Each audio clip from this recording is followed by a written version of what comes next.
Buy this Sony multiplay CD hi-fi from Dixon's and get 5 CDs absolutely free. There's always something new at Dixon's. Well, you can take me and my turban to Kathmandu, chew my chapati, eat my vindaloo. But when I see you walk, 'cause I'm my fingers and thumbs, so get your gums off my papa-dums, yeah, yeah. Well, go ahead, punk a waller, make my day. 2 tasty flavors will blow you away. They rattle and roll all over your tongue, so get your gums off my papa-dums.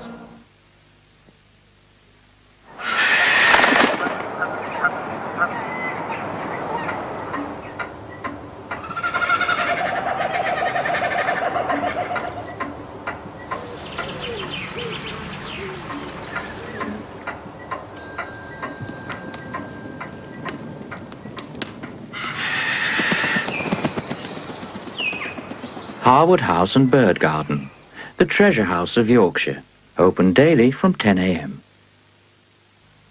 Hey, Dora. Hey, Crow. Yep. If you can tell me how many different fruits are in mixed fruit Kiora, I'll let you find out what all 4 of them taste like.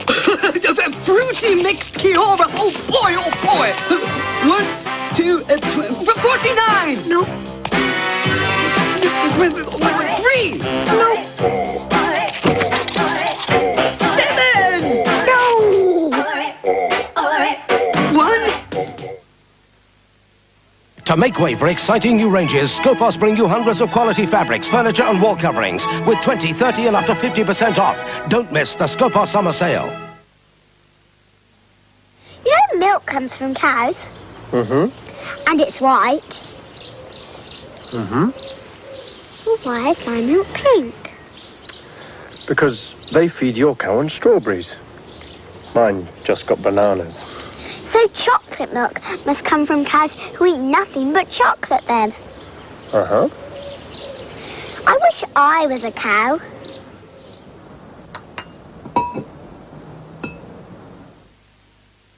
Order your G-Reg Austin Rover from the new DC Cook in Scunthorpe. There's 3 years 0% finance available on the entire range. Look for the DC Cook sign.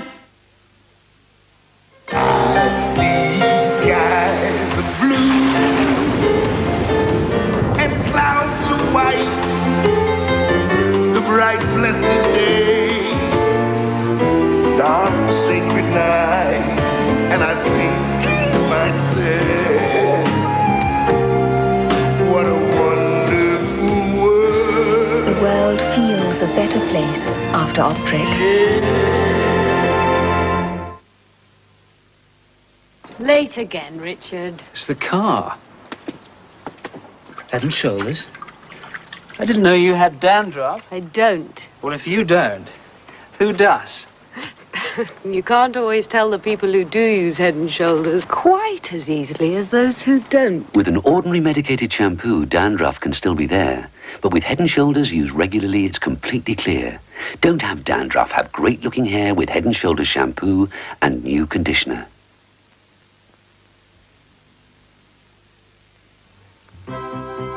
In Images of Yorkshire tonight, Richard Whiteley talks to Dr. Miriam Stoppard. I was trained in medical school up in Newcastle. I specialised. I was getting on quite well in my specialty. I was second in charge of a clinic. My road was absolutely straight. I'd got my postgraduate degrees and I was going to be a consultant in a hospital and run my own clinic, and that's what I thought I would do. Images of Yorkshire continues tonight at 10:35 on YTV. And now on Yorkshire Television, the World News at 10. Tonight with Sandy Gall and Julia Somerville.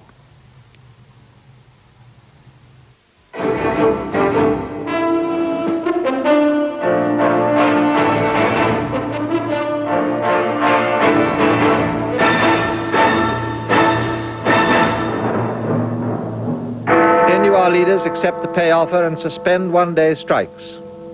78 die in another DC-10 crash. Was there engine trouble? MPs warn the drug crack could become an epidemic here. The word from Downing Street, no more reshuffles before the election. And the government puts the timeshare salesman under the spotlight. Good evening. The National Union of Railwaymen has announced in the last hour it'll accept British Rail's 8.8% pay offer and suspend its series of one-day strikes. This overturns a decision by the to reject the offer. Now the NUR wants to go back to the Conciliation Service, ACAS, to discuss the issue of collective bargaining. It had been a difficult and long session for the to work in defiance of the 6th one-day strike call, that the union might face a humiliating defeat if it called a 7th. From grassroots soundings, the union found the issue members are most concerned about was not pay but bargaining machinery. A weary-looking Mr. Knapp confirmed that on pay, the union would settle for 8.8%.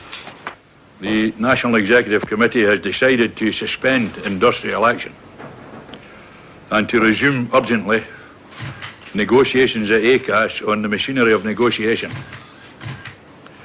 We shall continue the campaign among members on this vital issue. Our members have clearly indicated their priority: machinery of negotiation and industry-wide bargaining on pay and major conditions. Does it not now look rather like a serious miscalculation on Monday last week, which cost your members 2 days' pay unnecessarily? No, it's not a serious miscalculation. I believe that we've seen emerge a clear indication of where our members' priorities lie. British Rail's chairman reacted swiftly, welcoming the NUR executive's decision. First of all, I'm very pleased that the NUR has accepted the 8.8% pay deal, like the other two unions. We shall make sure that that is paid as fast as possible, and I'm very pleased that that major issue for this year is now behind us. So the end of a dispute which at one stage was being blamed firmly on British Rail management.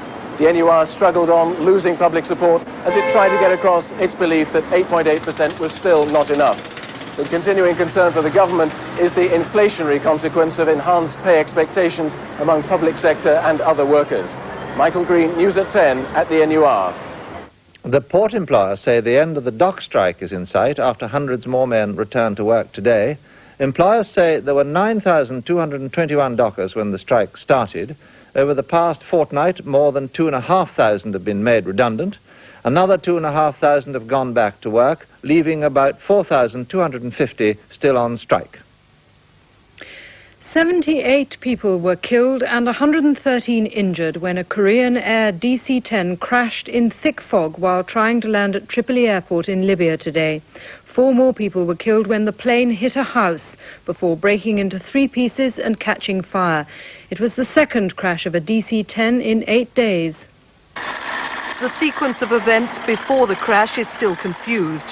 What is certain is that visibility was bad because of dense fog. Another plane diverted to Malta, but the Korean Air DC-10 decided to try and land. As the plane hit the ground, it caught fire and broke up. Despite the devastation of mangled and charred metal, many passengers survived.